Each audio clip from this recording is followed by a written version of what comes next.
Greetings and hello everybody. This is Master Syo coming to you from the Ahiah Center for Spiritual Living in Pasadena, California. Thank you for joining us. As always, the emphasis in our meditation here is on healing. Healing, of course, is a broad spectrum term for becoming in better condition in many different areas, whether it's financial healing or physical healing, emotional healing, spiritual healing. Healing covers many areas of our life. Today we will have mostly health, good health, as our emphasis, particularly during the COVID crisis, and we will boost our frequencies, thereby increasing our immune system. I am a master of medical Qigong, an ancient art from China, which moves energy regardless of distance on behalf of myself or people who are listening or who might not even be able to listen, say, to my voice consciously. But nevertheless, it is possible to move the energy of anyone regardless of the distance that they are at. Also, I am a Hawaiian Kahuna, which is like a native priest, in my case by training, in the islands of Hawaii, where the emphasis is on love. Love for everyone, but especially love for oneself first. Without loving yourself first, or self-love, it would be difficult to try and love other people and extend love and compassion outside of yourself. How this works best for you is through the art of observation. Very soon, if you haven't already, you will begin to feel very distinct, positive sensations or reactions, even to just the sound of my voice. Also, your awareness will be boosted simply by the sound of my voice, and these little low light particles known as biophotons. Everything that is living, from grass to trees to shrimp to sharks to elephants and of course human beings, has a certain kind of biophotons that glow around them. However, our human eyes, the range of our eyesight, doesn't allow us to see probably most of these biophotons glowing. This can be explained by, say, cats and dogs, who have a wider range of hearing and sight than human beings. At nighttime or even during the daytime, they can sense things and hear things and see things that you and I can't as human beings. So we know from these two fields of study, from medical Qigong and also from the practice of aloha or sending love in the ancient Hawaiian islands, we know from these two fields that it is possible to change your state of health, your state of your mind, your spiritual state, emotional state, all things that affect your existence simply from the point of view of you or the recipient, observing what you feel, what you see. For example, very shortly, I'm going to ask you to just focus your eyes on my eyes right here and on my third eye, which is located about here. Just observe how your body reacts. The most common reaction is a feeling of relaxation, a dispensing with stress, even to the point of falling asleep. So by observing your reactions, you are encouraging your body to intensify the healing reactions these sensations and reactions and things that you observe are boosted or immensely enhanced just by your observation and acknowledgement that you are feeling these reactions or seeing these things that we mentioned. Now I am going to be quiet for a minute while you observe this directly. After the first time I did the meditation at Ahiah with Mr. CEO, my lower back unlocked that night, and I was so much better. The next week my hips unlocked as far as pain. I was walking around my apartment and all of a sudden I was so much better, and I kept walking and it's like something's really different. The last time I saw him, a few hours later, my blood pressure was extremely normal again. Thank you, Master CEO. I always decide what direction my life takes, whether it's physical, mental, spiritual, or emotional. I celebrate the positive outcomes of my decisions and adjust any negative areas so that I can continue to move forward with optimism.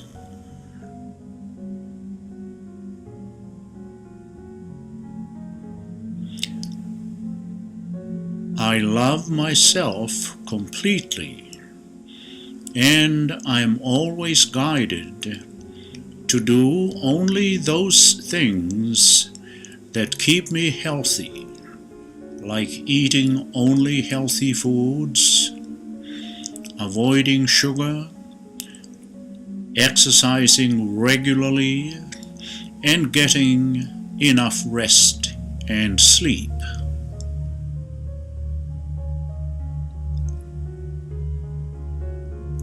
The healthier I think I am, the healthier I get. I feel extremely healthy.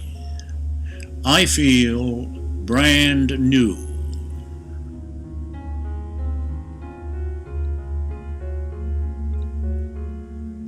I feel wonderful new energy in me, and it keeps me moving. I am as healthy as I possibly can be. Health is in me. I am being healed at this very moment and always, every single day, every single moment.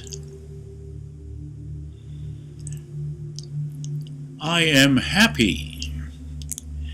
No matter what goes on in my life, I face my days in a healthy way and with a bright spirit and with lots of smiles.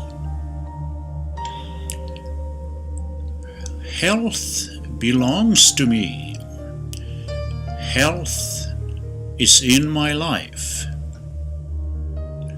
Health is in my days. Perfect health resides in my body.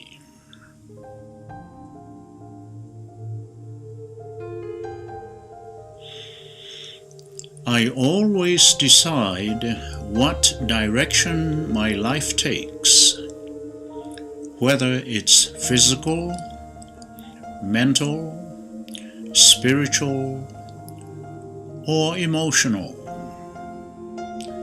I celebrate the positive outcomes of all my decisions and adjust any negative areas so that I can continue to move forward with optimism.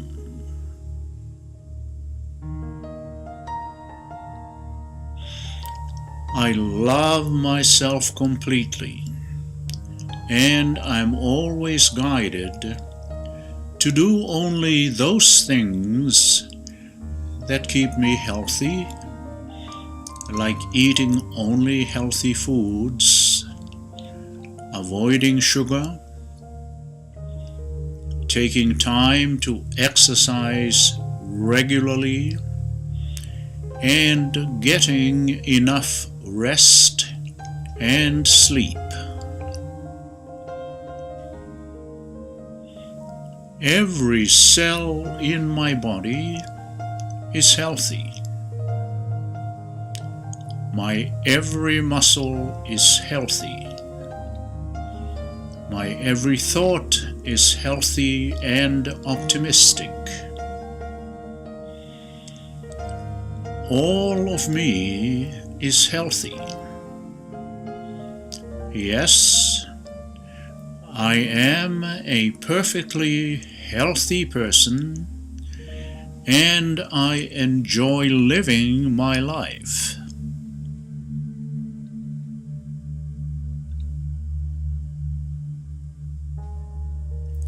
I am healthy.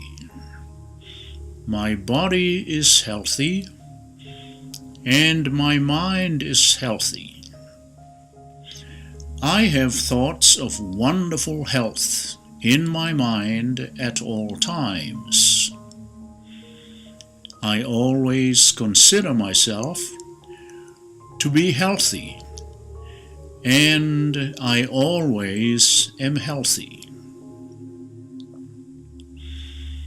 I am healthy every day.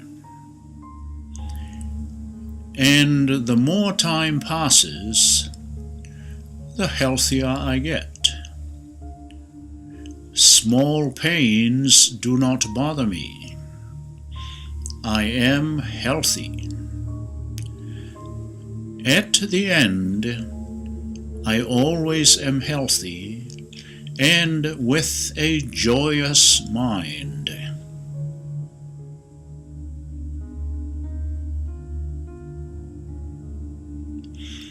My healthy thoughts keep me healthy, and I think like a healthy person. I decide like a healthy person, and I behave like a healthy person. I am healthy. Yes, I am in perfect health.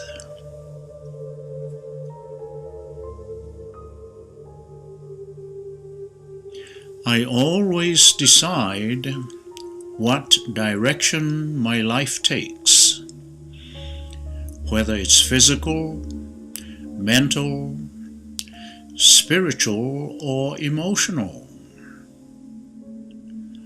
I celebrate the positive outcomes of my decisions and adjust any negative areas so I can continue to move forward with optimism. I love myself completely, and I am always guided to do those things that keep me healthy, like eating only healthy foods, avoiding sugar, exercising regularly, and getting enough rest and sleep. Each day is a healing day. Each day is a soul cleansing day. My body has its own rhythm, and it is perfectly good. I heal every day. My body has its own rhythm, and it is in excellent shape. My pains go away, and pure health comes to me.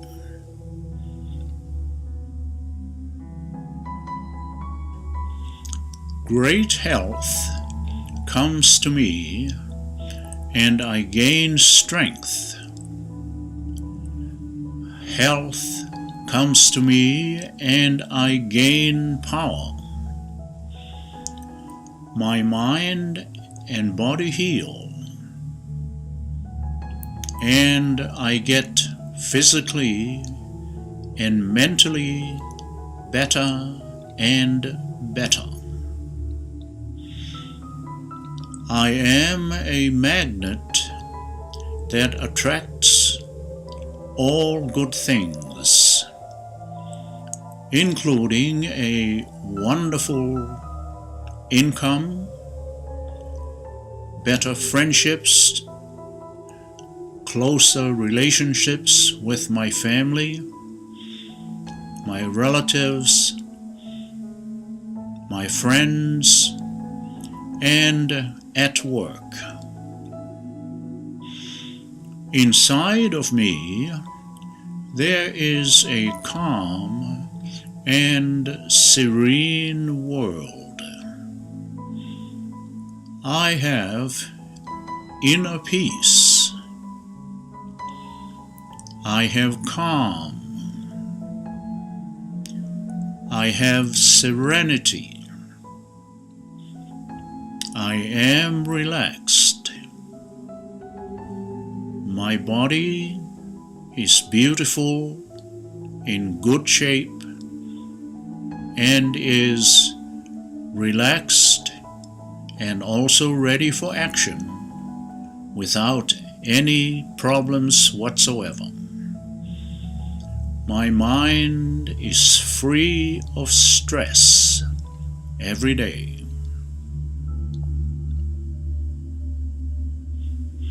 Only good thoughts reside in my head.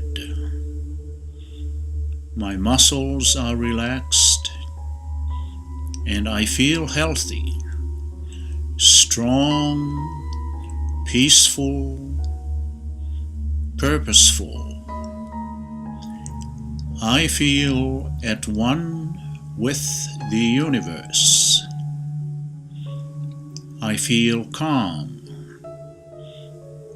happy, and free. I love myself completely, and I'm always guided to do only those things that keep me healthy, like eating only healthy foods, avoiding sugar, exercising regularly, and getting enough sleep and rest. I always decide what direction my life takes, whether it's physical, mental, spiritual, or emotional. I celebrate the positive outcomes of my decisions and adjust any negative areas so I can continue to move forward with optimism.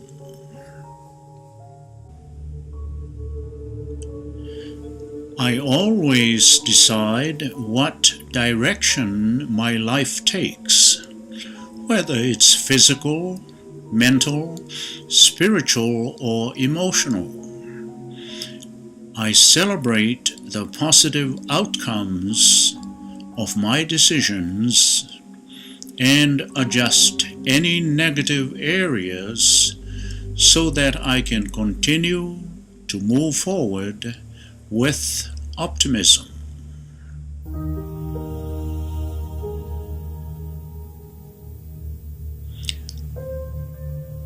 I love myself completely, and I'm always guided to do only those things that keep me healthy, like eating only healthy foods, avoiding sugar, exercising regularly, and getting enough rest and sleep.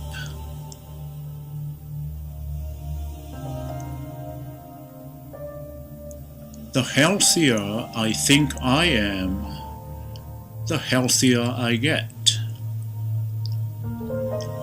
I feel extremely healthy. I feel brand new.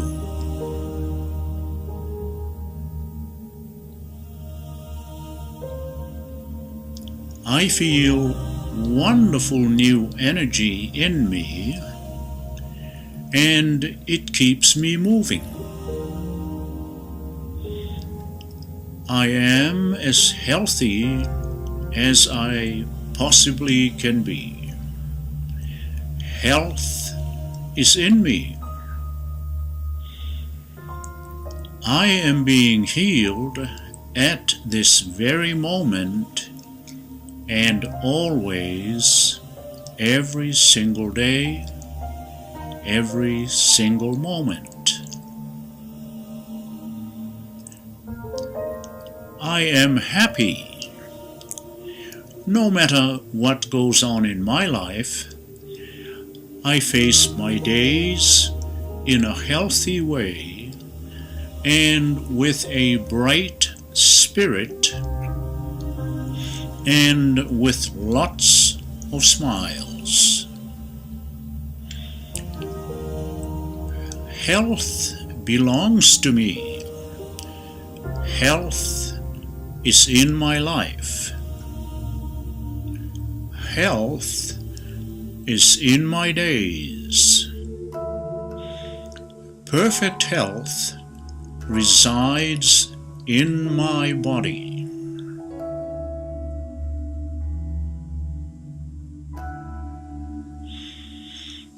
I always decide what direction my life takes, whether it's physical, mental, spiritual, or emotional. I celebrate the positive outcomes of all my decisions and adjust any negative areas so that I can continue to move forward with optimism.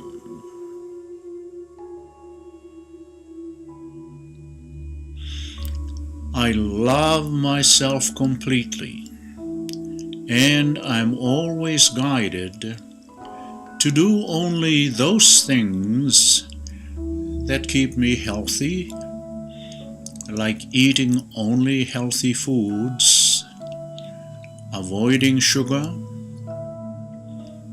taking time to exercise regularly, and getting enough rest and sleep. Every cell in my body is healthy. My every muscle is healthy. My every thought is healthy and optimistic. All of me is healthy. Yes, I am a perfectly healthy person, and I enjoy living my life. I am healthy. My body is healthy, and my mind is healthy. I have thoughts of wonderful health in my mind at all times. I always consider myself to be healthy, and I always am healthy. I am healthy every day. Now, if you would please gently open your eyes now. Gently open your eyes, please. And as you do so, you will notice that the room appears to be much brighter where you are, and your mood is much more happy than before. This is what always happens in our meditation. You are being healed and made happier than before you came here. This is Master Sio. If you can, please hang around for our celebration service in a few moments, led by our senior minister, the Reverend Scott Olson. Thank you once again.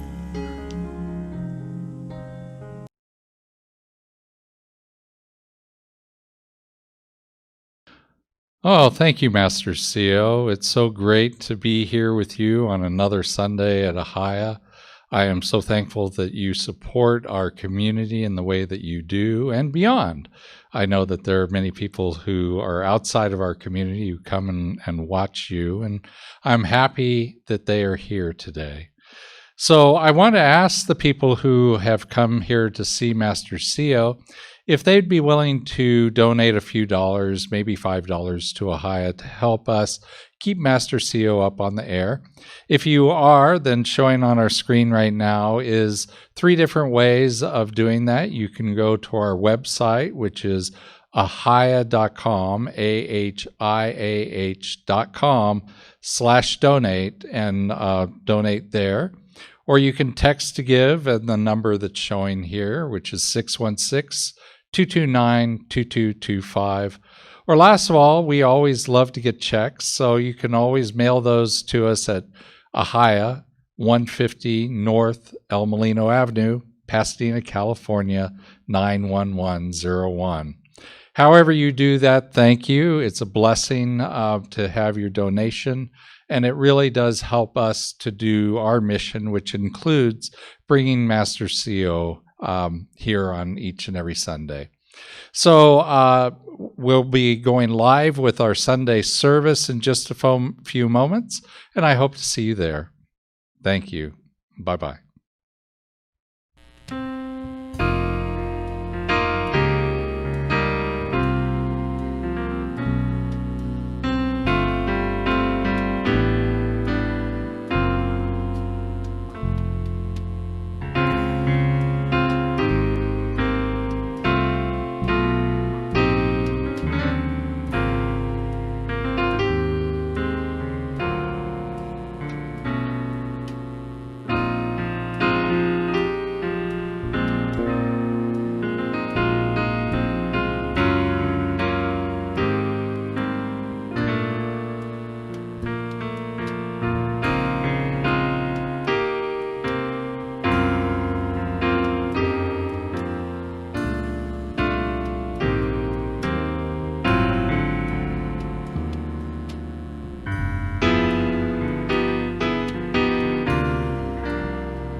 Welcome to live streaming from the Ahiah Center for Spiritual Living in beautiful downtown Pasadena, California, USA. I'm Reverend Michael Bernard Lattimore, your guide on the side, assistant minister, and honored to welcome you to our live streaming service today. Our theme this month is Compassionate Conduits, reminding us that each one of us is a place where the compassion, the love, the light of the Most High makes itself known on this plane. And our wisdom talk today, delivered by our senior minister, Reverend Scott Olson, is how engaged is God as us? I'll also be delivering a short power talk in just a moment, and we are honored to have you with us celebrating this wonder-filled time of year. To help us with this, of course, we have our beloved practitioner of the day, Chris Glick. He is our licensed practitioner. He'll be leading us in the invocation, inspirational reading, and also Chris Glick, as our musical director, will be tickling the keyboards, accompanying our musical inspiration, the beloved Reverend Carol Lotz. You've probably heard her delivering wisdom talks for us in the past, and today she will be gracing us with her beautiful voice of song. Accompanying Chris is Leon Johnson on the bass and Brian Menifee on percussions. On Facebook Live is Louise Mucha moderating. Be sure to say hi to her and your fellow congregants in the Facebook chat room. Also, Mindy Morrison is moderating the Zoom room, and our effervescent Peter Bedard, licensed practitioner, is moderating the YouTube live stream. So be sure to say hi, send lots of light and love to your fellow live streamers. So let's get ready for God's party as we move into the meditation.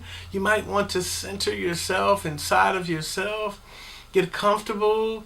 Draw in a deep, cleansing breath, breathing in love as you fill the lungs, and breathe out peace.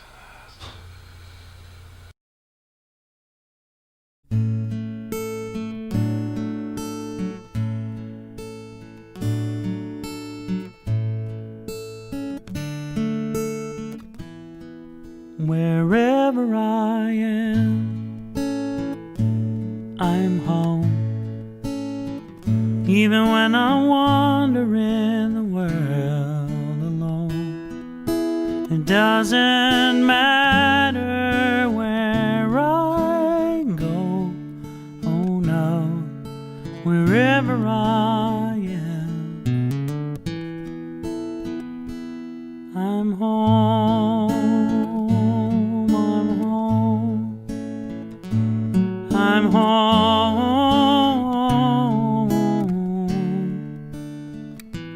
I'm home. I'm home, I'm home, I'm home, wherever I am, I'm home. Even when I'm wandering, I'm never alone. It doesn't matter where I go, no, wherever I am, I'm home, I'm home, I'm home,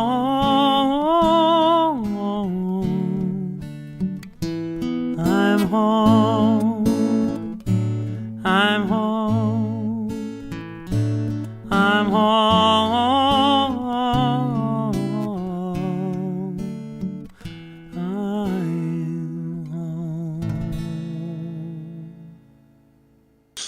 Good morning, everybody. Good morning, Ahiah. It's so good to be here today. My name is Chris Glick. I'm one of the licensed practitioners here at Ahiah. And I'd like you just to join with me as we do the invocation today. And before I do that, actually, I would like you to just breathe. Just take a nice, deep breath. And as you breathe that in, just know that that breath is my breath. That breath is your breath. It's the breath of God. This breath, this presence, as it enters the human body, whether it's mine or yours, goes into the soul, the heart, and the body, and touches us at a deep level, which is the place where we really know who we are. For we are spiritual beings. I am as God is. God is, therefore I am. Any way you say it, it's the truth. And in this spirit of the invocation that I'm going to do right now for you, to bring in the Spirit of God into our hearts, our minds, and souls, there's a prayer that I'm going to read from, which was originally written by my great-grandfather, Joseph Glick, in the 19th century. So this goes way back. This was at a time when new thought was beginning to arise in our consciousnesses, as it does from time to time. And God's help be with me. I pledge myself from this date on, during my whole life, to continually, unbrokenly, and uninterruptedly strive, seek, practice, and exemplify the spirit of my divine ideal to know and to serve God. As nature and grace are the two forces which are continually opposing and fighting each other in my heart, I do solemnly vow and swear that with the help of God, I have only in my mind and heart the desire to know and sincerely serve God. With God in my heart and soul, and with God as my heart and soul, I am strengthened to remain and stay always on the side of grace, no matter how difficult and unnatural it may appear in the life of the world. My pulse is enlightened by the divine power. I live and have my being in God. My eye is guided by the divine fire. My spirit is cheerful and open to the glory of God, which gives me happiness present and eternal. The glory of God satisfies my soul and saturates my heart. And in this, I wish to just be grateful for everyone today who is here, everyone who's not here, because the one mind is all-encompassing, and whatever I put out is heard in the one mind. And with that, I want to just bless our ministers, Reverend Scott Olson, Senior Minister, Reverend Michael Bernard Lattimore, Assistant Minister. I want to bless the practitioners. I want to just bless everyone who helps make this day, this moment in God's time happen. And in this gratitude, I just want to say that I am grateful for all of this and so much more. And I just release this prayer, this knowing that God is in my heart, God is in my soul, God is in and around and through all. And I just release this word to the law. And so it is. Amen. Namaste.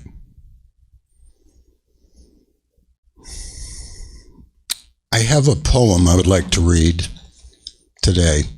This was written by Lynn Ungar, who is a friend of Deborah Glick, and sent it to her back in March, in the beginning of the pandemic. And I just know that today this poem is so appropriate. It's called Pandemic. What if you thought of it as the Jews consider the Sabbath, the most sacred of times? Cease from travel, cease from buying and selling. Give up, just for now, on trying to make the world different than it is. Sing, pray, touch only those to whom you commit your life. Center down. And when your body has become still, reach out with your heart. Know that we are connected in ways that are both terrifying and beautiful. You could hardly deny that now. Know that our lives are in one another's hands. Surely that has become clear. Do not reach out your hands, reach out your heart. Reach out your words, reach out all the tendrils of compassion that move invisibly where we cannot touch. Promise this world your love, for better or for worse, in sickness and in health, so long as we shall live. Bless you. Good morning. I'm Reverend Carol Lotz, and it is my joy to sing with you today. This first centering song is called Everything is Sacred.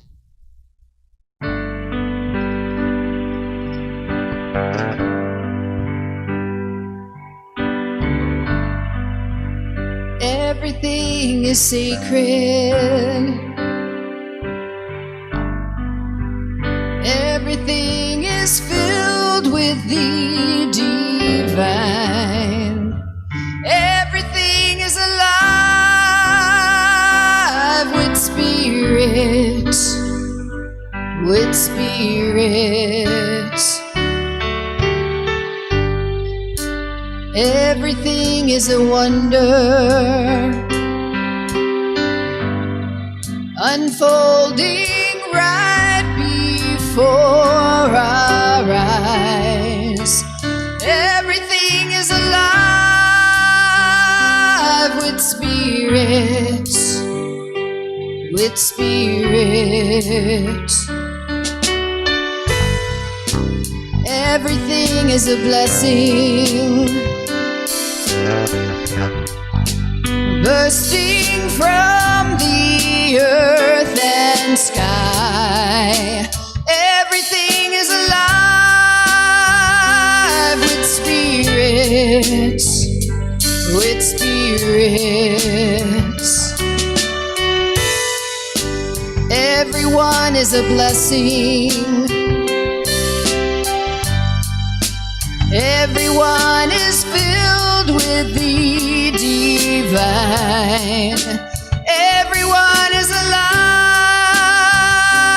with spirit, with spirit.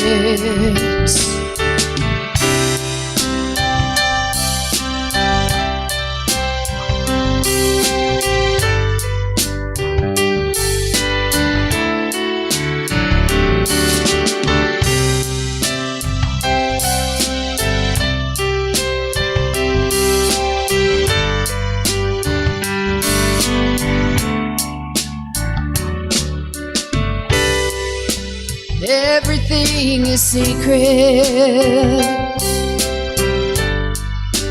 Everything is filled with the divine.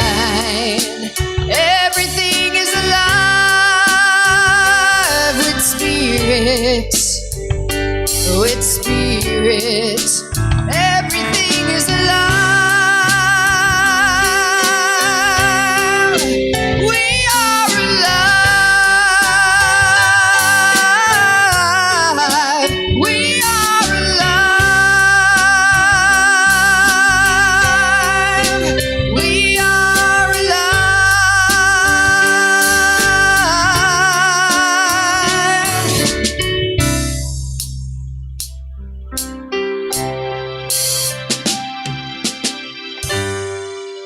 Everything is secret.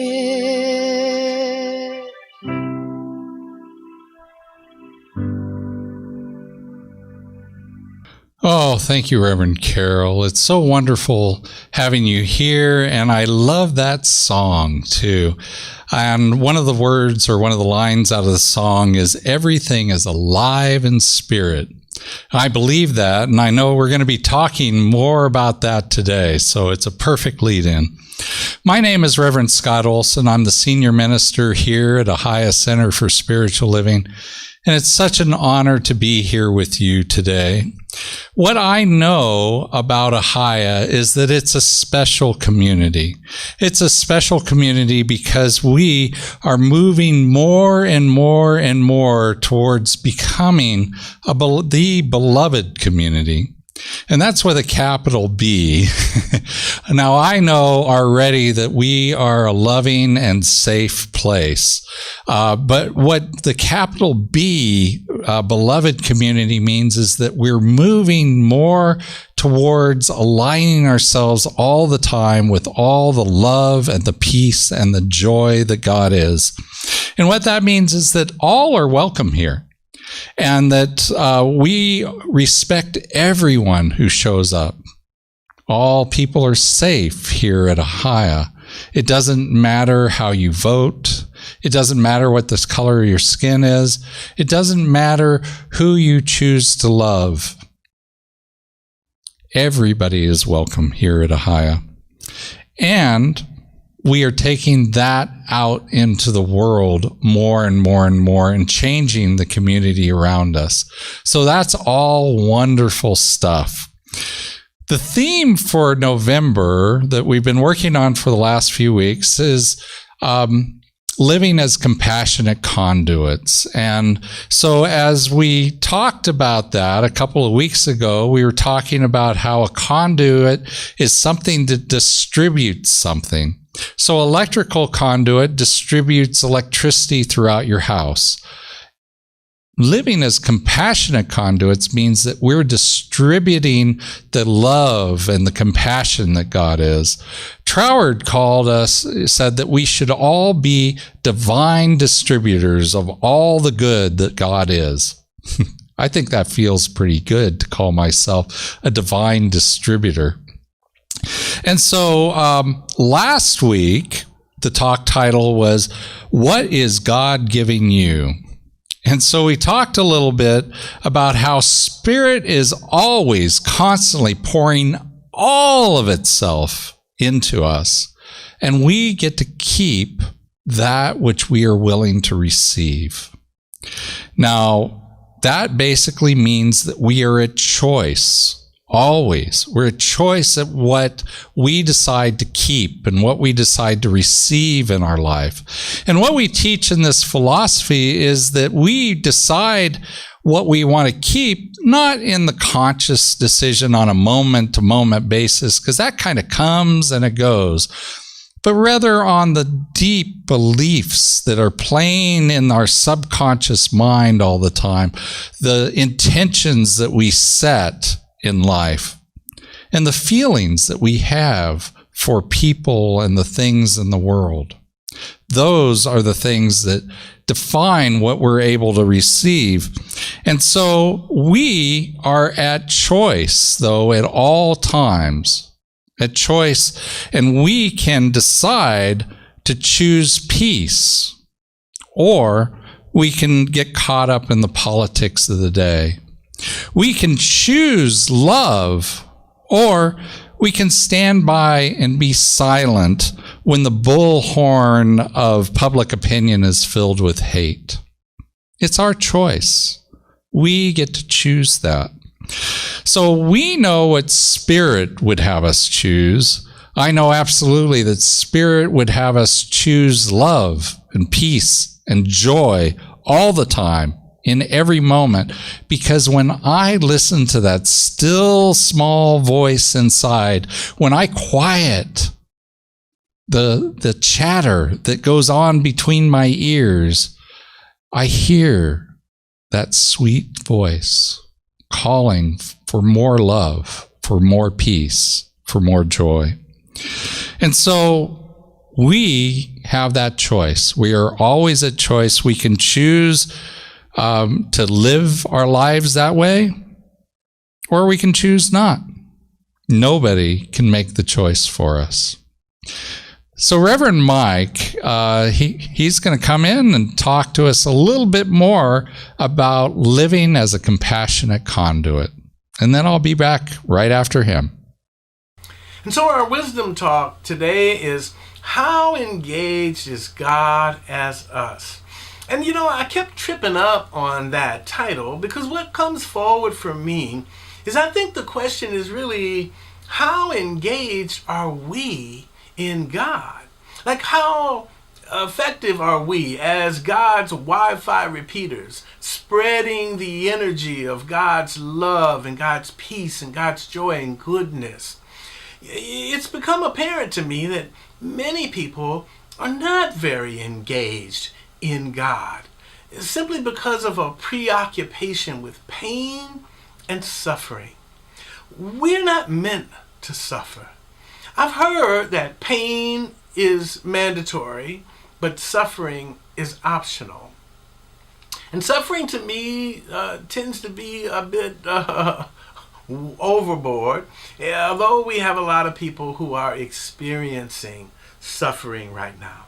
Eric Butterworth, the author of Spiritual Economics and also Discover the Power Within You, he wrote, God can only do for you what he can do through you, or what it can do through you, if you prefer. So if we're consumed with suffering, then there's no room for healing.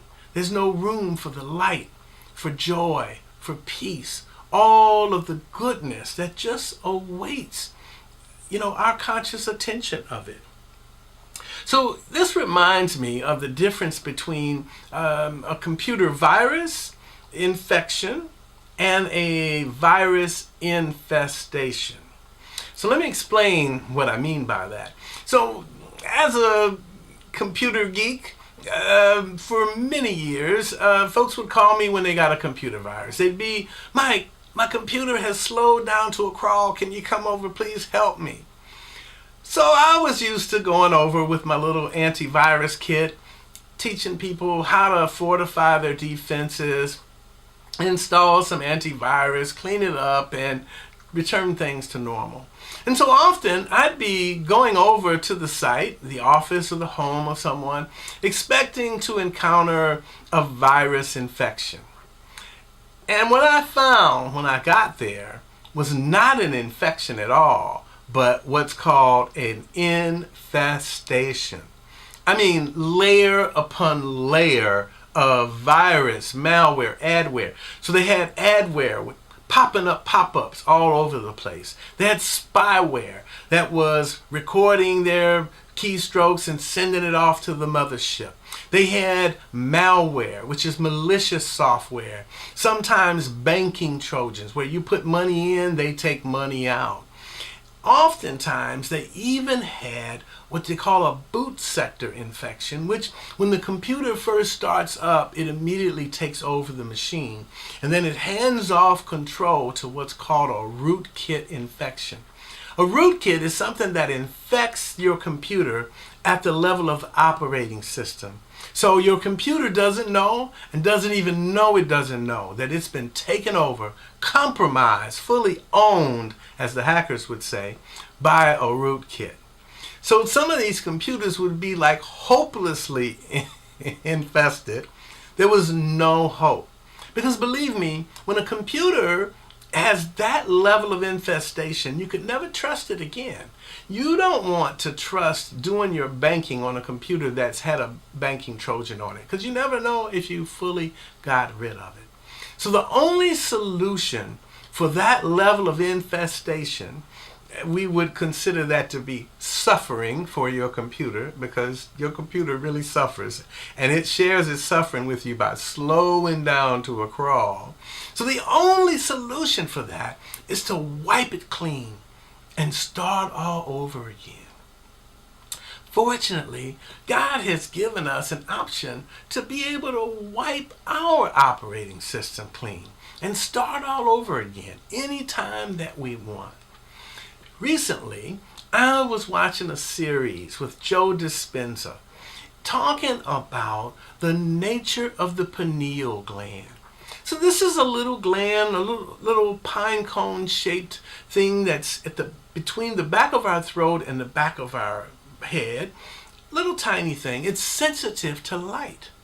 And it can also be aware of light in a spectrum that's beyond the human sight. So you could consider that through the pineal gland, you can see what the eye could never see. You can become aware of things that your physical eyes can never be aware of. And so the pineal gland regulates two very important chemical substances in our brain. One is serotonin for our daytime activities, and the other one is melatonin for our nighttime activities. So when we close our eyes, the pineal gland instantly goes into action, producing melatonin, which produces peace and calm, and allows us to become aware of a level of consciousness that's above human thought consciousness. It's a higher realm. It actually is most active between the hours of 1 to 4 a.m. So if you've ever had the experience of waking up at 4 a.m. and wondering why, it's a call from the pineal gland, reminding you that in that sacred time, you have an opportunity to connect with that operating system that God has planted within you, that's clean and devoid of thought viruses.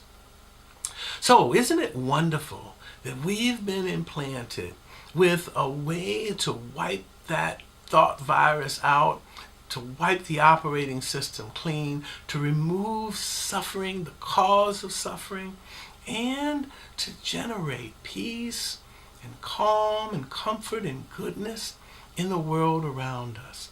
Isn't that amazing? So I think this topic, how engaged are we in God?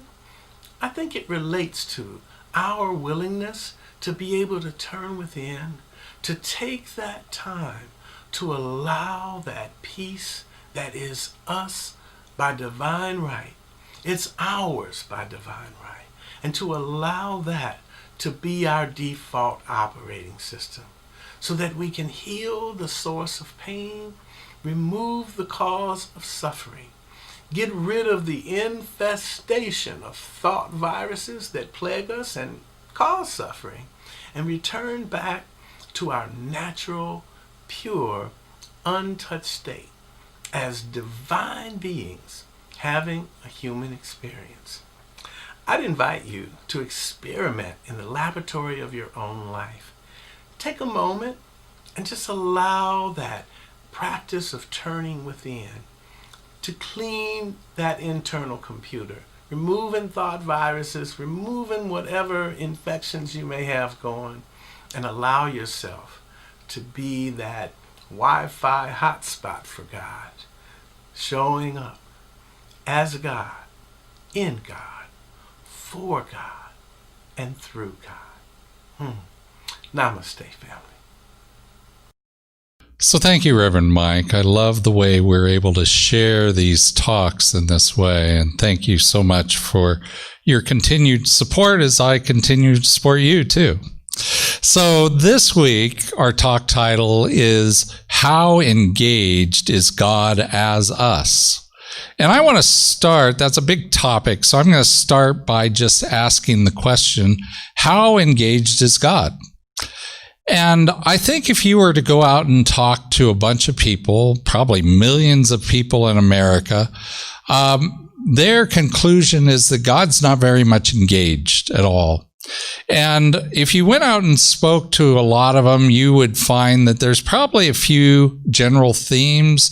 They don't believe God is engaged because things like, how can there be so much evil in the world if there is a God that is engaged?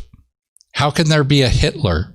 How can there be so much poverty, so much war, so much disease, so much early death in this world? How could the climate of our planet be so much on the brink as it is today if there is an engaged God? Well, the conclusion I think that people make when they go down that route is that either there is no God, never been a God, it's a materialistic, universe, or they might think that there was a God, but now the God is dead. Or maybe they think like many of our founding fathers who were deists thought back in the day, where they thought that there was a God and he kind of wound up the universe and then he was off doing something else, but he wasn't paying any attention to us. So we had to take care of the universe ourselves. So whatever they end up believing, they would end up believing that God is not engaged whatsoever. Now, what do we teach? Well, we teach that God is absolutely 100% engaged, yet it is engaged through us. And we have a choice of whether or not we're going to allow God to engage through us in the way that God would engage, or if we're going to choose to engage in the little r reality of our lives in the way we might want to, or we might choose to, that may be diametrically opposed to what God believes. So we are back today, just like we were last week, that we are fundamentally at choice all the time, every moment. So if we're at choice and we want to be engaged, then how is it that we choose to be engaged as the life that God is? Well, there are a few fundamental ways of doing that. The first one is to do it mentally only, which means that I'm going to know the higher truth of whatever is going on around me, even when the people who are involved don't know it.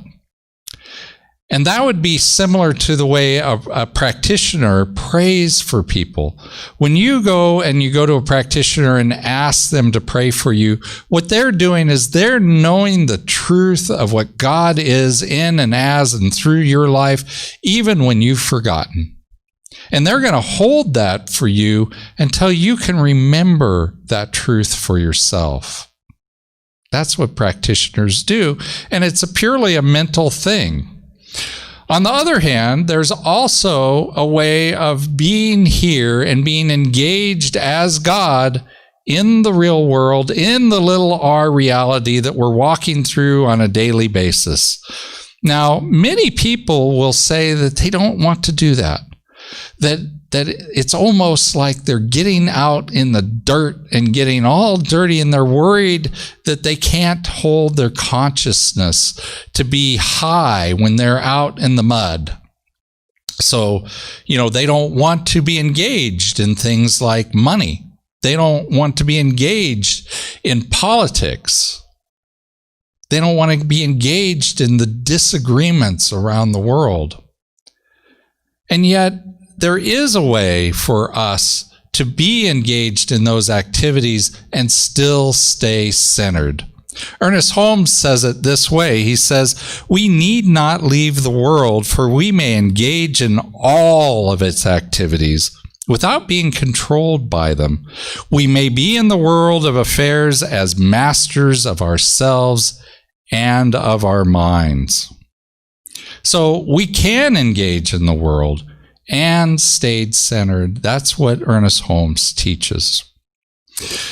So I want to talk about the Bible for a few minutes, because there are things in the Bible that talk and speak directly to what we're talking about today, of how is God engaged as us.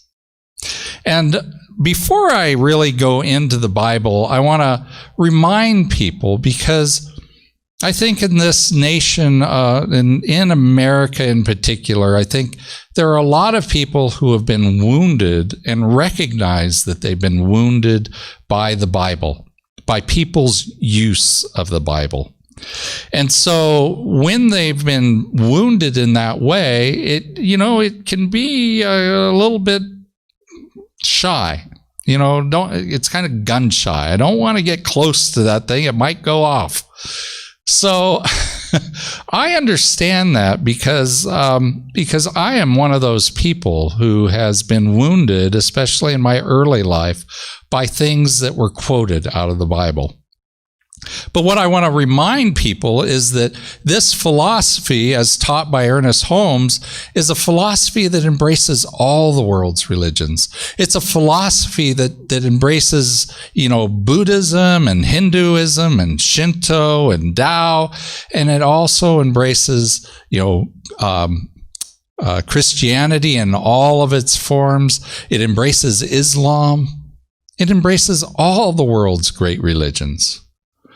And so the Bible is the book of Christianity. And so we read the Bible in order to get some of the golden thread of truth that is throughout all the world's religions. Now, I first read the Bible when I was 18, and I had just moved to California from Idaho. I had lived in places like Alaska, Arkansas, Texas as a child. And those places, I feel like I had been wounded by people's use of the Bible.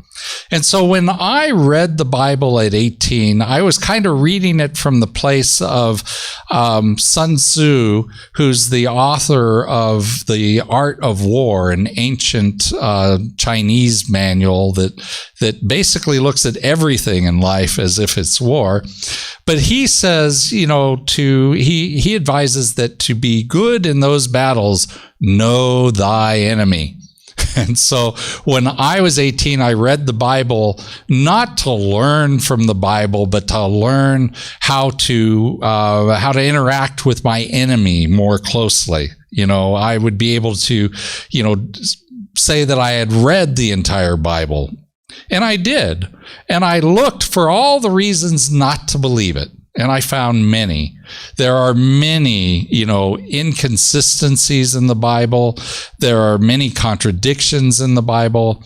There are definitely historical inaccuracies in the Bible. And so, as I read the Bible, I just kind of counted those off. And at the end of the process, I went, there. That's why I don't have to believe in what the Bible says. Now, I think in that process, I became even more disengaged from God. And I think that's something that happens to millions of Americans. I'm not unique.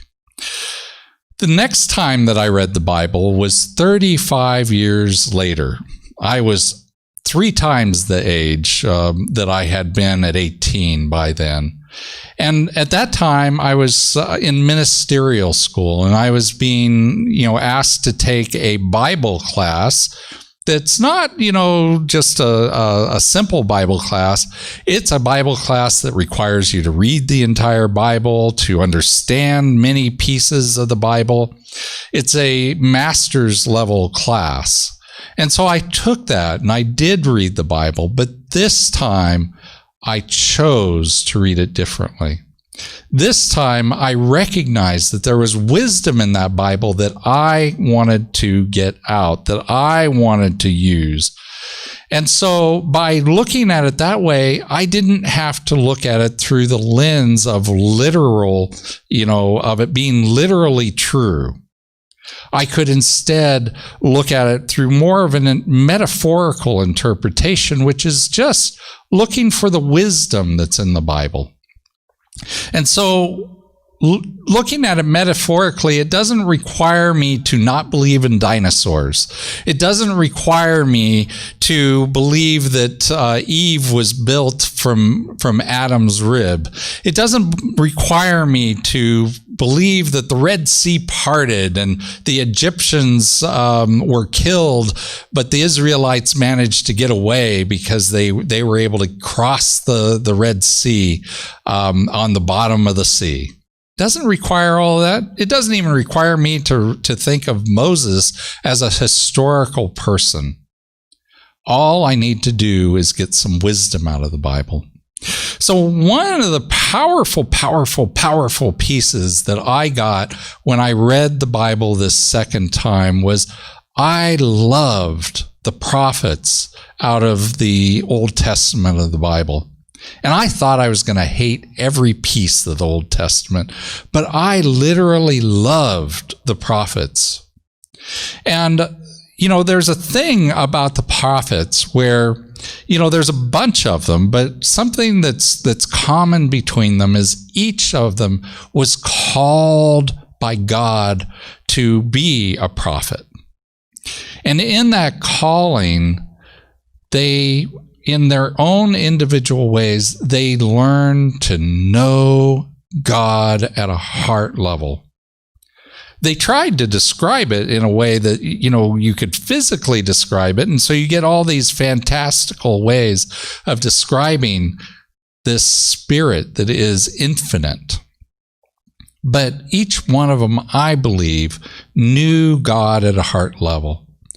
The other thing about every last one of the prophets is they went out and they looked at the world and they condemned the people who were in power, the rich, and they condemned the leaders of the church hierarchy. Because in all the cases of the prophet, what they said was they were using people, that they weren't fulfilling the mandate of spirit to love, to be at peace, to live with one another in harmony. That wasn't the approach they were using. Instead, they were using a way of taking advantage of these people, of the poor, of the innocent, of the ill, of the impoverished. And so these prophets, what they did was they went out and they talked about what I will just call social justice. And they talked about it from a place of knowing it at a deep, deep level at their heart, what that meant. And so I want to tell you a little bit about Ezekiel. This is a story that, that the story I just described is the truth of all the prophets. I love Amos the most, but I'm going to tell you a little bit about Ezekiel. Ezekiel was 30 years old, and he was a priest in the Jewish religion when he was called forth to be a prophet. And it says in Ezekiel chapter 2, verses 3 through 5, which is here on the screen. It's from the New Revised Standard Version of the Bible, so it's a little easier to read. And I've also taken a bunch of words out to make it a little bit shorter because the Bible tends to be a bit long. But anyway, Ezekiel says this. He says, I am sending you, this is God speaking, I am sending you to be to a rebellious nation. The descendants are impudent and stubborn. Whether they hear or refuse to hear, they shall know that there has been a prophet among them. So Ezekiel, he was called forth to be a prophet, and he was told that he was going out to an impudent and rebellious nation, and that they would know him. They would know the truth that he was a prophet. They may not agree with him, but in their heart, they will know he's a prophet, because I believe we can all feel in our heart when somebody is speaking from their heart. So what we see in our lives is that Spirit calls us to be a prophet. And this is our call from God, to know the truth of God, to be the truth that God is. And it's not just to know it for ourselves, but to spread it out into the world. And we're asked, if we're going to be a prophet, to speak the language of love and peace and joy and harmony. And so, that's not necessarily the language that we hear every day. So how is it that we know what to say? Well, I would say first and foremost, listen to your heart. Your heart will tell you. But I also want to give you a quote from Reverend Dr. William Barber. It's here on the screen. And he says, "Do not Speak so much about what God said so little, and so little about what God said so much. Now, what does that mean? What it means is that he's saying, don't go out there and hammer and hammer and hammer about the things where you find one line or a couple of passages in the Bible, and ignore instead what God is talking about in the Bible all the time. To be loving, to be compassionate, to look out for the sick and the poor, not to create war, but to be in harmony with each other. Especially the New Testament, those are the words of the master teacher Jesus all the time, everywhere. And so this is how God is able to engage as us. It's through us that God engages. God's asking us to be a prophet, but we are at choice always. We get to say yes, we get to say no. So we can either stand in our love and the love that God is, or not. It's our choice. It's also our choice to be a prophet, to go out into the world and to be that loving presence in the little r reality that we live in constantly. So not to shy away from the disharmony that is around us, not to shy away from the politics that is around us, not to shy away from what is justice versus what is injustice, but instead to stand in the love that God is and speak from that place. I believe truly that America is a great nation. It really is. And.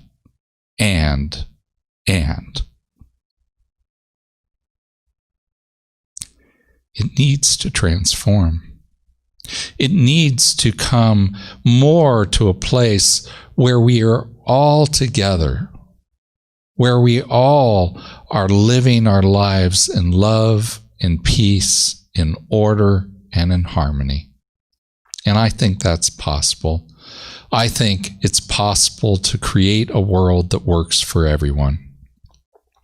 So I want to leave you with an affirmation today, and it's showing here on the screen. If you'll read along with me, it says, I am and will be a stand for love in this world. No matter who is listening, I am listening and I am engaged. And so as you go out into your week, what I want you to remember is that God, that still small voice, is always, always, always calling you to know it more fully. And so as you are knowing God more and more and more in your life, the truth of God, the capital T truth of God, be willing to be a prophet. Be willing to go out and speak your truth. Be willing to help transform this nation into a nation of love and peace and joy. And if you're not sure exactly what to do, as always, just let Spirit guide you. Thank you, and namaste. And so now I'd like to ask you to join me in a little bit of prayer to anchor in some of these ideas. And so I go within, right here, right now, to that place that is true for all of us, to that place within that is that lies open to the infinite, to that place within which is all the love and the peace and the joy that God is. And I know that the truth of each and every one of us is that we are all that Spirit is. We are all that love, all that peace, all that joy, that we can never be separated from the divine, that it is the truth of us at the very core of our being. And so it's from that place of knowingness that I speak my word as the truth right here, right now. I know absolutely that Spirit is always, always, always whispering to us, with that still small voice, it just says, beloved, beloved, I am here. Beloved, know me. Beloved, be who you have come here to be. And I know as we align ourselves with Spirit, as we know the truth of God as the truth of us, as we live our lives from that place, that there is a divine grace that shows up. There is a way of being that where the road is easy and filled with grace. There is a way of being that allows us to interact in the world around us no matter what is happening around us. There is a way of being where we are a prophet of God because we know God fully and we speak from that place of truth. And so I know however we're showing up in the world, the important thing is that we know this presence, this power, as the love that God is, as the peace and the harmony. And the more that we know that to be the truth of God and the truth of ourselves as one, the more our lives shift and change, and the world changes around us for the better. And so for knowing all this, I just give thanks. And I release this prayer to the law, knowing that it's already fulfilled in the mind that God is. And I say life and God are good and very good. And together we say, and so it is. Amen and amen. And so now is the time for our conscious contributions. I know that many of you have already given to Ahiah, and especially in this time of the pandemic, I am so thankful for that, for your continued support of this center and all that we stand for and all that we do in the world. I know that absolutely we are moving forward with more opportunities. We have new internet. We're going to be announcing some new things next week as to how we're going to go forward a little bit differently than what we've been doing. So, please stay tuned. We'll let you know as soon as we find out more and decide on some dates. So, but however, you have already given. For those of you who have already given, we appreciate it. Thank you so much. For those who haven't, if you would like to consciously give to Ahiah, there are 3 ways of doing it. They're showing on the screen. You can either go to our website at ahiah.com/donate, or you can text to give with the number that's on the screen, or you can always send us a check. We love getting checks. Thank you so much, the people who have sent me cards with the checks that come in. I so appreciate that. It makes me feel very close to you. And you can do it by sending a check to Ahiah at 150 North El Molino Avenue, Pasadena, California, 91101. However you do that, I'd like you to virtually take your offering to your heart and read the affirmation along with me. This gift I give is God in action. I send it forth with joy and confidence and ease. I am blessed by the law of giving and receiving as I now share my gift with life. Pressed down, shaken together, and running over, and so it is. Amen and amen. Okay, this song is called It's a Beautiful Day by India Irie. I hope you enjoy it.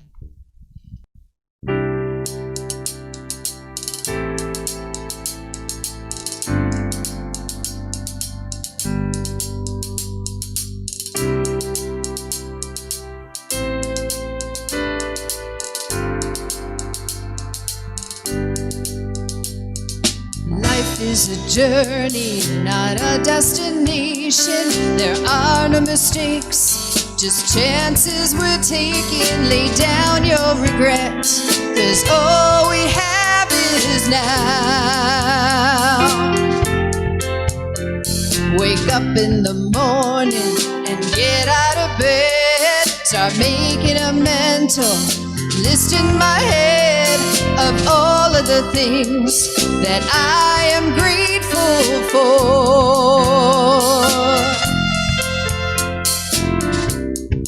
Early in the morning, the dawn of a new day, new hopes, new dreams, new ways.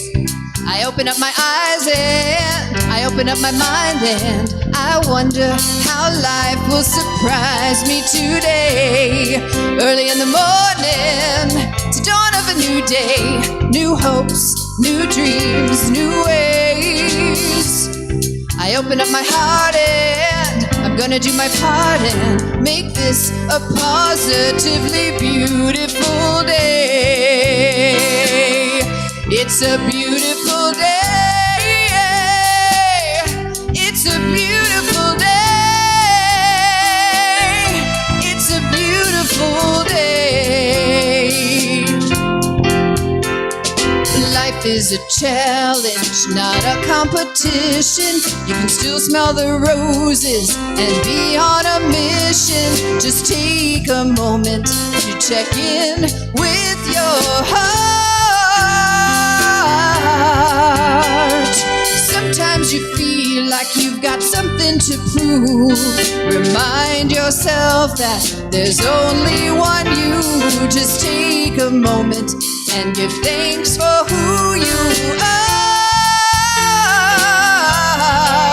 yeah. Early in the morning, it's the dawn of a new day, new hopes, new dreams, new ways. I open up my eyes and I open up my mind, and I wonder how life will surprise me today. Early in the morning, it's the dawn of a new day, new hopes, new dreams, new ways. I open up my heart and I'm gonna do my part and make this a positively beautiful day. It's a beautiful day. It's a beautiful day.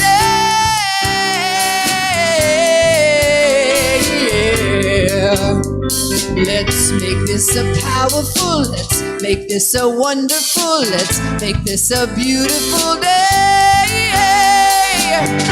It's a beautiful day.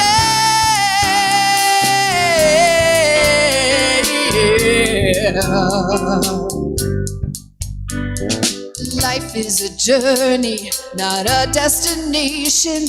There are no mistakes, just chances we've taken. Lay down your regrets, 'cause all we have is now, yeah.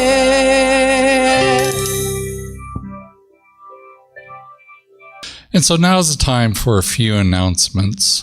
I want to start off by talking about how we're moving forward in the racial justice arena. We've been doing some work already. We've had Ubuntu circles for the people in our center who identify as Black.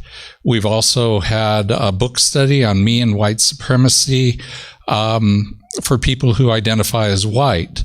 And now I think it's time for us to move together as one community, as one faith, in one way of knowing.